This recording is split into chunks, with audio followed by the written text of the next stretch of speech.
l'histoire. Que l'on aime ça ou non, c'est un véritable passage obligé vers la compréhension de notre situation actuelle. Le passé de la politique québécoise est en effet ce qui nous a permis de nous rendre où nous sommes aujourd'hui, après victoire, déception et traumatisme. La politique au Québec repose sur un régime parlementaire de type britannique basé sur le système de Westminster. Ce type de système fut introduit dans la province du Bas-Canada pour être modifié plusieurs fois après. Les institutions politiques québécoises sont parmi les plus anciennes en Amérique du Nord. Ses origines remontent à 1791. La politique au Québec est une longue histoire, et surtout pas un long fleuve tranquille, mais plusieurs points restent très importants. Le premier ministre du Québec est Pierre-Joseph-Olivier Chauveau, un conservateur. À cette époque, il n'y avait que deux grands partis, le Parti conservateur et le Parti libéral. Chauveau sera au pouvoir de 1867 à 1873 pour finalement se diriger vers la politique fédérale. Ainsi, d'année en année, les premiers ministres se succédaient, passant du conservateur au libéral et vice-versa. Maintenant que ces éléments sont bien établis, de grands événements de notre ère contemporaine ont marqué le Québec de façon importante. On peut d'abord parler de la lutte pour les droits des femmes. C'est grâce à des activistes tels que Marie-Gérin-Lajoie, Thérèse Casgrain et Idola Saint-Jean que le 18 avril 1940, les femmes obtiennent enfin leur droit de vote. C'est la dernière province canadienne à l'accorder, le niveau fédéral l'ayant accordé 22 ans plus tôt. Mais encore bien du chemin est à parcourir. On ne peut parler de la politique québécoise et de son histoire sans évoquer cette période de grands changements qui se sont tournés vers l'interventionnisme, période que l'on nomme la Révolution tranquille. Celle-ci a débuté avec l'élection de Jean Lesage à la tête du Parti libéral en 1960 avec son slogan « C'est le temps que ça change ». Lesage, surnommé le père de la Révolution tranquille, s'entoure de son équipe du tonnerre pour procéder à d'importantes réformes dans les sphères sociales, économiques et culturelles. Le slogan mis de l'avant à l'élection de 1962, le célèbre « Maître chez nous », mise le tout sur la nationalisation de l'hydroélectricité, concrétisée l'année suivante. En éducation, l'école est obligatoire jusqu'à 16 ans au lieu de 14, le ministère de l'Éducation est créé et on commande le rapport Parent qui mènera à la création des cégeps et du réseau des universités du Québec.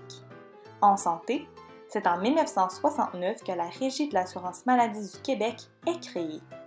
L'année suivante, on voit apparaître officiellement la dite carte soleil que nous connaissons aujourd'hui.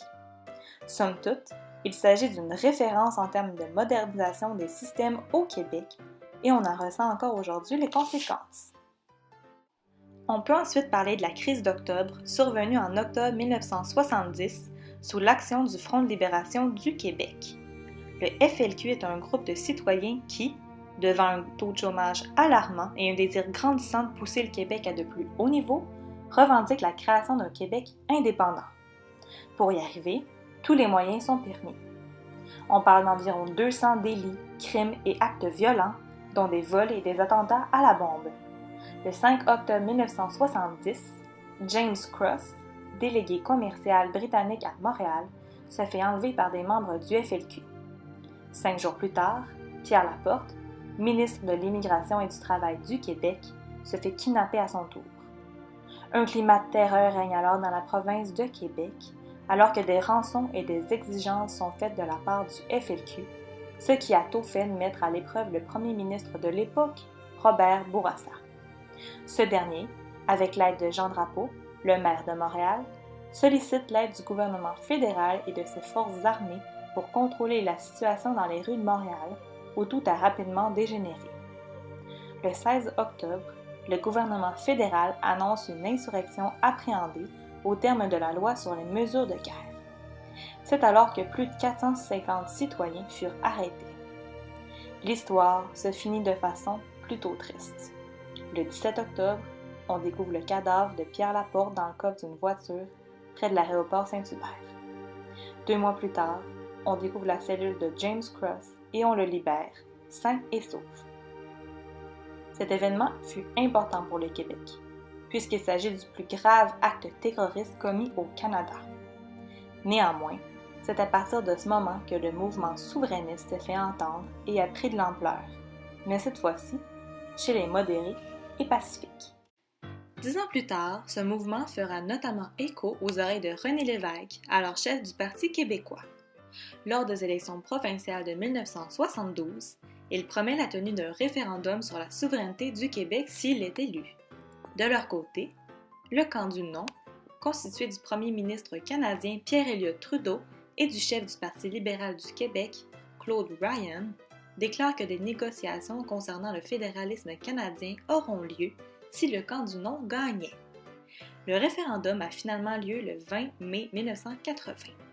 Son résultat s'est finalement annoncé. 59,56% contre et 40,44% pour. Plusieurs souverainistes déclarent que c'est probablement en raison de la complexité de la question référendaire que le camp du oui a perdu. Le gouvernement du Québec a fait connaître sa proposition d'en arriver, avec le reste du Canada, à une nouvelle entente fondée sur le principe de l'égalité des peuples. Cette entente permettra au Québec d'acquérir le pouvoir exclusif de faire ses lois, de percevoir ses impôts et d'établir ses relations extérieures, ce qui est la souveraineté, et en même temps de maintenir qu'avec le Canada, une association économique comportant l'utilisation de la même monnaie. Aucun changement de statut politique résultant de ces négociations ne sera réalisé sans l'accord de la population lors d'un autre référendum. En conséquence, accordez-vous au gouvernement du Québec le mandat de négocier l'entente proposée entre le Québec et le Canada. Ouf! C'est à ce moment que René Lévesque prononça sa célèbre phrase « À la prochaine fois ». Il faut dire qu'il n'avait pas tort. Quelques jours plus tard, les promesses du gouvernement fédéral sont tenues concernant le rapatriement de la Constitution canadienne. Elles mènent aux événements du lac Meech et de Charlottetown, qui vont engendrer un important mécontentement au sein de la population québécoise, faisant ainsi s'élever le mouvement souverainiste. Lorsque Jacques Parizeau est élu en 1994 à la tête du Parti québécois, il promet la tenue d'un second référendum sur la souveraineté du Québec. Celui-ci a finalement lieu le 30 octobre 1995. Les résultats sont serrés entre le camp du oui et du non tout au long de la campagne, et ils le sont tout autant à la fin de celle-ci. 50,56% contre et 49,44% pour. Ces événements ne sont que des petites parties d'une longue liste d'événements qui ont marqué le Québec, qu'ils soient tantôt victorieux, tantôt malheureux. Ces événements ont fait de nous le Québec que nous sommes aujourd'hui, façonnant ainsi les piliers de notre politique actuelle. Mais elle ne s'arrête pas là. L'histoire de la politique au Québec change constamment au gré des réformes et des mœurs. Il en reste beaucoup à écrire dans l'avenir. Il ne reste qu'à vous demander, tiendrez-vous le stylo?